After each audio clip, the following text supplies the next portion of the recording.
I bet not many people will see this in their life. This is a new technique to help your carpet grow. You water it. God, I cannot believe I'm doing this. I could draw a giant penis in the carpet with this.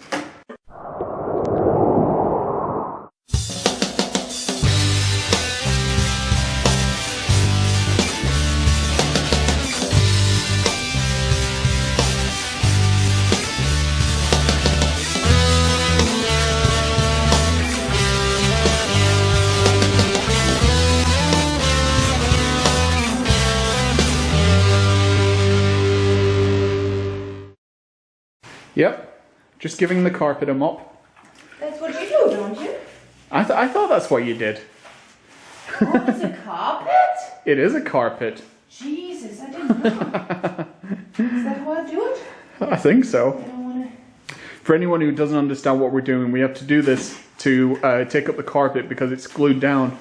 And because the carpet has to be ruined, really, but we have to remove it.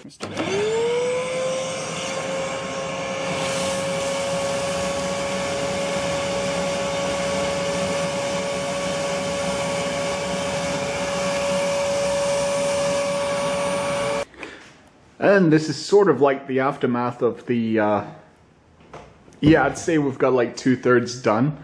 The problem is, the first bits of carpet are over here. Yeah, they were okay. But this one here where I like literally soaked it with the watering can, when I put it in there, I got completely drenched. So I had to sort of put that piece out here. Well, hello! It has been a very long time since I've showed my face on these vlogs. Oh well, anyway, today is our last day in the apartment here in Berlin. As you can see, everything is a mess. Everything is ready to go. Tomorrow the guys are coming to pick up all this stuff, ship it back to England. I'm so tired today, so bear with me if I start snoring or slurring my speech or hallucinating. Just give me one of those digital slaps. Those just write slap in the comments or something. I don't know. So here is the living room currently at the moment. Yeah, we still got TV set up. We've been sleeping on the couch. We're bedding over there because our bedroom sort of looks like a war zone. Now, oh god, all the crappy carpet over there. I mean, the thing is, I feel really bad because that's €1,000 right there. That's €1,000 carpet, and it's barely 10 months old, and we had to rip it up because the company who we're renting off at the moment, you know, in England, I don't know if it's like this in any other rental companies anywhere else in the world. If you rent somewhere here, then you have to, you can't just leave the carpet in for the next person. They don't work like that. It has to be bare, so it has to be bare floors, and even the lights have to come out. And that's just ridiculous. The walls, it doesn't matter if you painted a really, really nice color, it has to be white. Crap. It's just like, you want to get out, but then you've got to spend more money, more time. Anyway, the main point of this vlog, I'm just gonna sit down here. Here we go. The main point of this vlog, is, I don't know, because I haven't vlogged for a while, and I just wanted to explain what went wrong, because the thing is, I will never ever say that it was a bad decision to move here, because we are literally thousands and thousands of pounds, euros, whatever. We're thousands in the hole. It doesn't cost hundreds. It costs literally thousands to move to another country. And now that we're moving back, it's costing thousands again. The thing is, I'm just starting to evaluate what actually went wrong. The thing is, reason number one, I'm British. With a very questionable accent, I know. And my wife is German. But the thing is, I do speak a considerable amount of German. You know that people do seem to understand what I'm talking about. My problem in Berlin is that I'm finding that people are speaking very, very fast, and there's a big ass dialect that I'm struggling with, and so basically my speaking is good, my understanding is not very good at all. The thing is, when I talk to somebody that's outside of Berlin, that's let's say from Frankfurt or somewhere like this, I have met a few people, and I seem to understand them very clearly. I don't know why. Because the Berlin accent can be very, very fast, can be very very strong, and but the thing is, everything does move very, very fast here, so it's not surprising that people do speak fast. But it didn't actually stop me working. I was able to get a job in a place where nobody speaks English. I'm still sure I'm not allowed to talk about it, but let's just say it was sort of renovation. We were sort of renovating these old apartment buildings. Well, we were sort of getting all the crap out, if you know what I mean. So it involved large machines, wearing masks, suits, this sort of thing. So there wasn't really a lot of talking, but I learned quite a bit more German through doing this. Anyway, everything was fine. But then, as you know, if you watched any of my previous vlogs, then I sort of damaged my hand, the cartilage in my left hand, which sucked. And so that was problem number 2. So I couldn't work with these machines, but I had to go on the sick for a while. I mean, here it's strange because if you're convinced that you can't go back to this job, or anything, and the doctor writes you as sick, then you're not allowed to get another job until you're better, which is a pain in the ass because I've never been one to take anything from the insurance, money from the insurance, my salary from the insurance or anything like this. But if this is the way it is here, then it's the way it is. So anyway, it was shortly after Christmas. I was sure that I wouldn't be able to work. I was sure I wouldn't be able to go back to work there.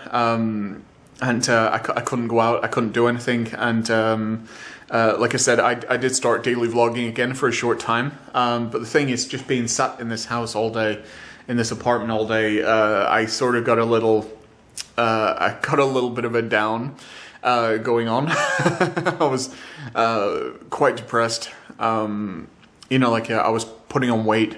Literally all I did was just sit on the couch, play video games. That's pretty much all I did. I couldn't play the guitar.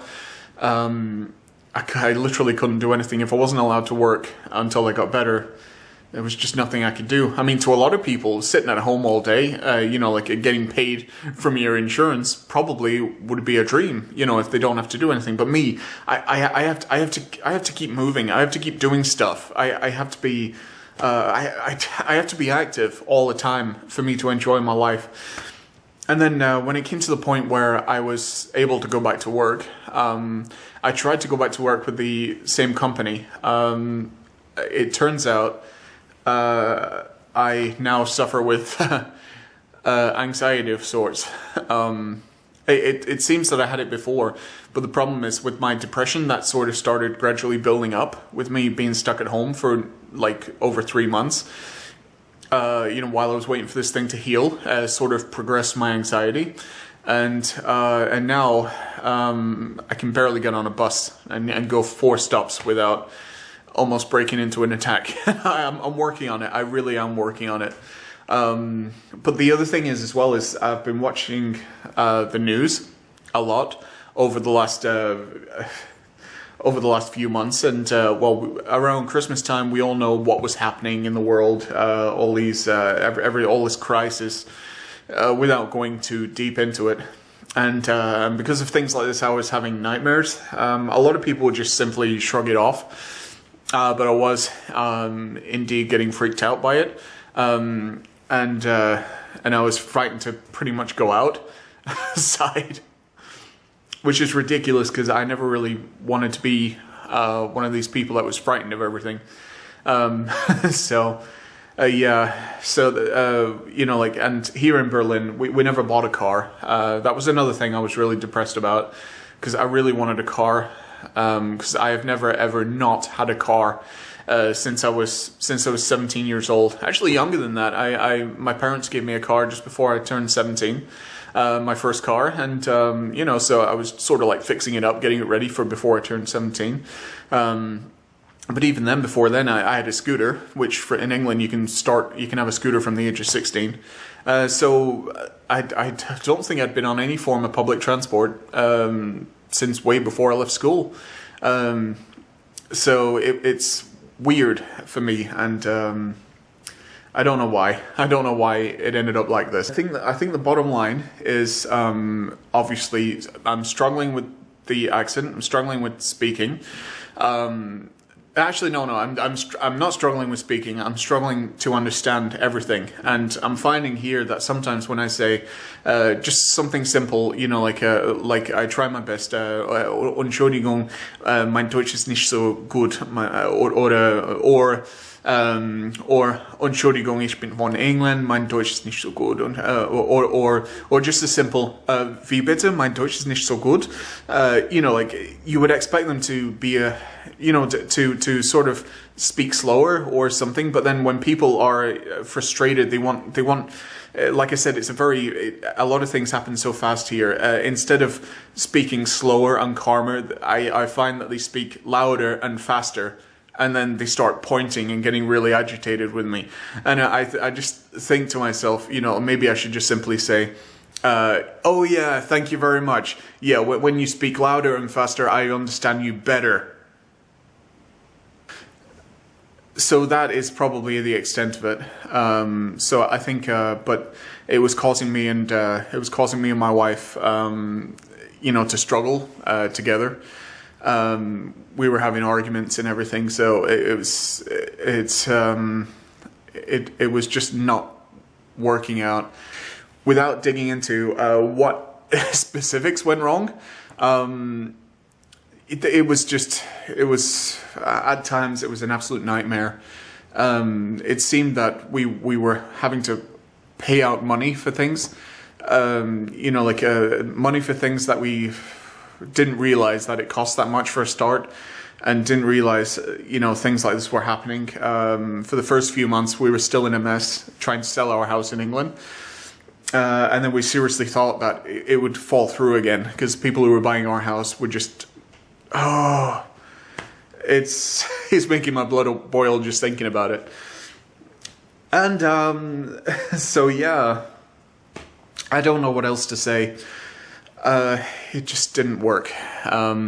And I honestly thought that it would be great here, because when I moved to Cyprus, I learned a bit of Greek. I was able to live there. I lived there for 3 years, and you know, like I got a lot of respect. I made a lot of friends. You know, like, and some of them were English, but the rest of them were you know, from different countries. I learned a lot about culture. You know, two of my best friends that live in Cyprus are, one of them's from India, and I do consider him probably to be my best friend.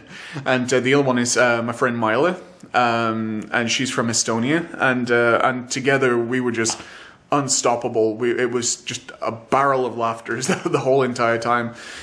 And so when I think back on those, you know, memories, I really enjoyed it. So I thought that coming to move to Berlin, Germany, would be a great idea. I mean, I spoke a little bit of German. My wife is German. I visited Germany when I was in school, and I enjoyed it. I loved it so much. I think the other problem is the big city is very overwhelming. Is Berlin. A lot of people would not consider Berlin a big city, but to me, I'm a small town boy. I come from an area called, I was born in Samlesbury, near Preston, Lancashire. If you Google it, you'll see that on the map, if you accidentally, if you don't look left or right, you would just literally miss it. If you would drive past it without even realizing it. That's how much of a small town it is. And it's full of farmers' fields and everything, and that sort of sounds like a Paul Brandt song. That sort of sounds like a Paul Brandt song. That's the reason. I just thought I would just make a one-off video about what went wrong, and I thought I would just leave it at that.